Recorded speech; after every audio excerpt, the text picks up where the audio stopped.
अली आफ्ताब साहब, आप क्या कहेंगे? पीटीआई लॉबिंग का शिकार है, क्या मुस्तकबिल देख रहे हैं पीटीआई का?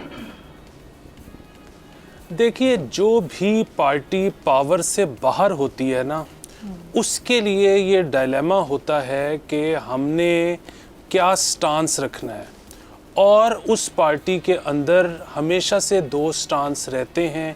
एक कि हमने मुज़ाहमत की सियासत करनी है, दूसरा हमने अपीज़मेंट की सियासत करनी है। अच्छा, पीटीआई जो है वो इस वक्त पावर से बाहर है। सो अगेन उनके अंदर ये दोनों आरा पाई जाती होंगी, ये बड़ा ही नेचुरल चीज़ है।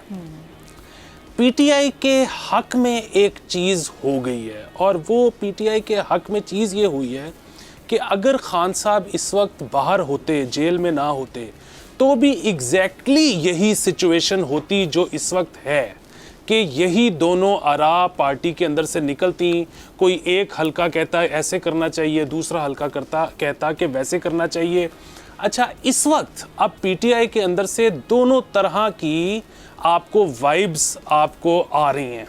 अच्छा, अगेन बहुत मुमकिन है, मेरे पास अंदर की कोई रिपोर्ट नहीं है, लेकिन बहुत मुमकिन है कि बानी पीटीआई जो हैं वो कभी एक चीज़ के बारे में सोचते हों कि ऐसा कर लेना चाहिए, कभी उनकी राय बदल जाती हो कि ऐसा कर लेना चाहिए। सो मिक्स्ड फीलिंग्स आ रही हैं। लेकिन हो क्या रहा है कि अब इस वक्त मुल्क की सिचुएशन ये है कि इलेक्टोरली अगर देखा जाए तो जो जितना एंटी एस्टेब्लिशमेंट है वो उतना मकबूल है। सो हो ये रहा है कि दोनों तरह की वाइब्स आपको पार्टी से आती हैं, मिक्स्ड सिग्नल्स आते हैं।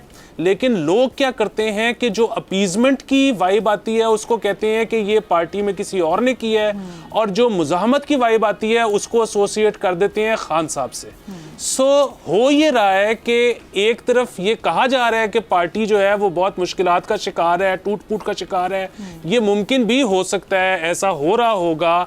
लेकिन इमरान खान की पॉपुलैरिटी में दिन ब दिन इजाफा होता जा रहा है। बिल्कुल। सब्सक्राइब करें और बेल दबाएं ताकि कोई खबर रह न जाए।